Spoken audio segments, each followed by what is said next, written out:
Hello everyone, I'm Dante, this is Lomana, and we are still looking back at our trip to Blizzcon with a heap to talk about. We're starting off with our developer interview with Chacko Sonny, the production director for Overwatch. In short, while at BlizzCon we were lucky enough to get an interview with the production director Chacko Sonny, who was able to shed some light on recent developments, and leave us a nice list of questions to send the way of Michael Chu, a guy we've already built up a nice long list for over the years. So first up, what was the design process behind Blizzworld as a map? The idea for a Blizzard theme park is something many people have had, but Michael Chu raised the initial idea representing it within Overwatch. The Overwatch team has a vast wealth of knowledge from all Blizzard titles, with developers who have worked on Diablo, Warcraft, WoW and StarCraft. Together they wanted to infuse their experiences into a world.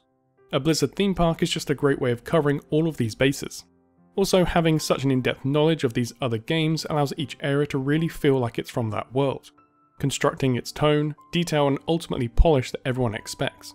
There was actually a mooted idea several years ago at a previous BlizzCon, with the working joke title of Blizznyland, but for obvious reasons they couldn't follow through on that name. Was the release of Moira deliberately done in an opposite way to Sombra at last BlizzCon? Short answer, yes. Blizzard liked to experiment with different approaches to releasing new heroes. Moira is very much the opposite to Sombra, and we're pleased with the results. This approach allows for Blizzard to deliver a hero that is polished and more fleshed out. Were the Blizzworld skins part of the initial idea as a way to introduce them? Not directly. Hero skins weren't part of the design process but came much later once the map had already been developed. Is there a concerted effort to pull the timelines together along with the dangling plot lines? Honor and Glory being an example of this. This is one to add to the list for Michael Chu, but as a side note, this is something we'll hopefully be looking at very soon. Is Moira's ultimate ability a deliberate attempt to counter certain playstyles?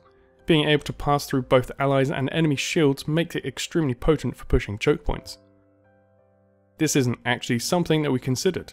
The focus was on creating a fun ability to fit Moira as a character, and that played well.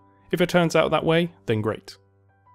Are the changes we have started to see as part of the Overwatch League something we can expect to see move into the main game?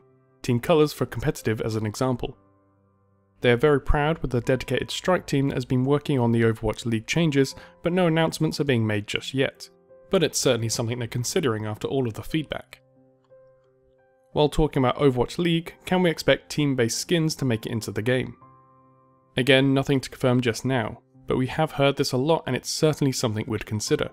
Definitely want to build on the passion that people have for supporting their favourite team, and if they can bring that into the game, then all the better.